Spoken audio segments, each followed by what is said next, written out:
At that time, the best weapons we had were the Kalashnikov and the RPG-7. We only used these two types of weapons. But later, we used 82mm mortars.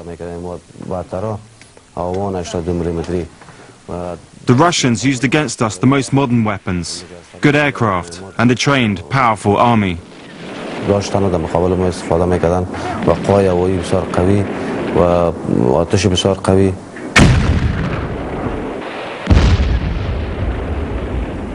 The threat of a Russian victory led the United States finally to send the Mujahideen a replacement for the ineffective SAM.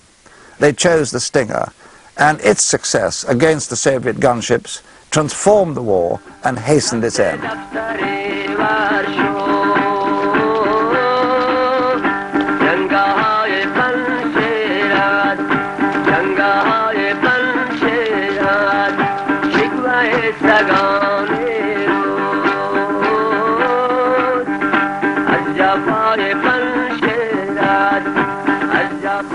اینی تاکجوی است کلش من کاری پیش مسجد من کاری اینی خانقاه من کاری درست اینی جم من کاری خطا جور کرد نه.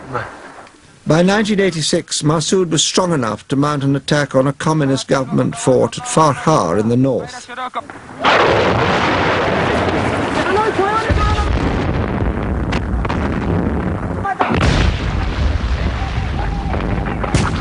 We watched his guerrillas take the fort on the second day, capturing most of the garrison. Gradually, the strength of the Mujahideen, the independence groups in Afghanistan, helped by the Americans and the British, and the Pakistanis particularly, made life so difficult for the Russians that they eventually had to withdraw. In 1989, after 10 frustrating, demoralizing years, President Gorbachev pulled the Red Army out of Afghanistan. Massoud and his fellow Mujahideen had punctured the myth of its invincibility. I would argue that the first crack in the Berlin Wall happened in Afghanistan. The outside world soon lost interest. As far as it was concerned, the war was over and the Afghans had won, but at a terrible cost. Out of an estimated population of 15 million before the war, about 1 million had been killed, and as many again wounded.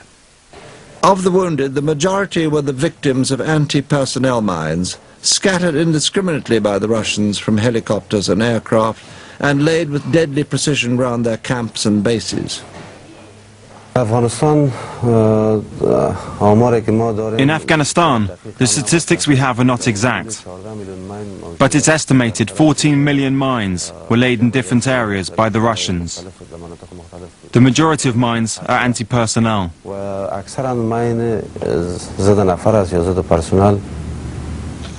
Many of the victims were women and children, blown up when gathering firewood or herding the family sheep and goats. The Soviet did drop mines all over the Panjshir Valley and all over the places that they couldn't control. And a lot of them were little plastic mines disguised as toys that a child would pick up and blow his hand off, and the defeated mine detectors. Mine injuries are particularly unpleasant because basically the mines are designed to be either anti-personnel or anti-tank or anti-vehicle. Either way, when they blow up, they cause huge damage to any person in the vicinity. Nobody to this day knows whether there are 2 million or 10 million mines in Afghanistan. It's just not knowable. Great areas have been cleared, but that is the legacy first of the Russians. It was repeated by war after that. But it was one of the most shameful legacies for those mines that blew apart children who were working in the fields. The reason why they cause such devastating injuries is they involve both soft tissues and bone, and frequently it's even with the most sophisticated modern techniques impossible to reconstruct the limb following a mine injury, and so amputation is the only answer. The Afghans are great survivors. For 10 years, from 1979 to 1989, the Russians waged a hugely destructive war against them, but lost. The Mujahideen then fought a 3-year war of attrition against the puppet government of President Najibullah, ending in Massoud's triumphant capture of Kabul in 1992. Peace beckoned, the future looked rosy. The United States and the West became disinterested in Afghanistan. And that was the beginning of a tragedy for the country as well as for the region and the world. Tragically, the victors turned on one another in a vicious civil war that tore what little remained of the country to shreds. This is when the West should have intervened to give its support. It failed to do so.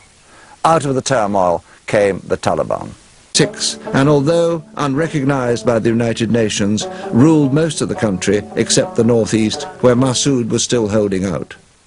When they started to establish themselves in Kandahar, they were very popular because the people were so fed up with the lack of law and order and the banditry that they welcomed these new people who would get things really sorted out.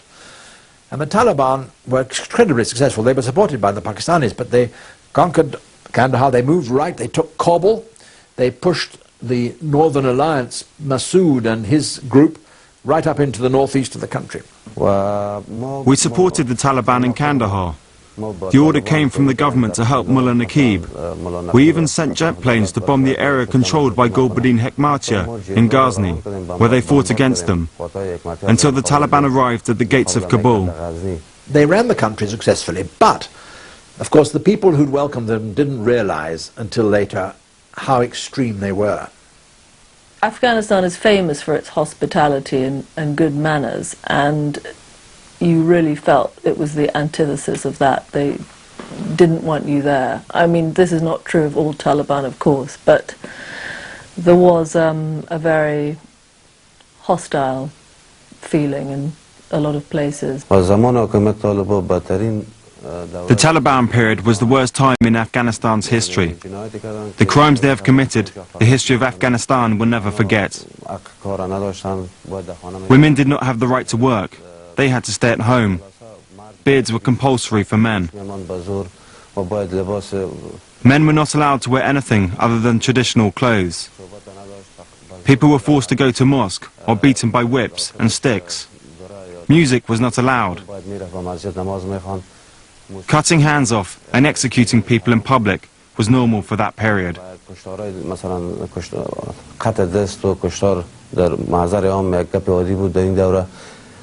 And the other trouble was the Taliban had allowed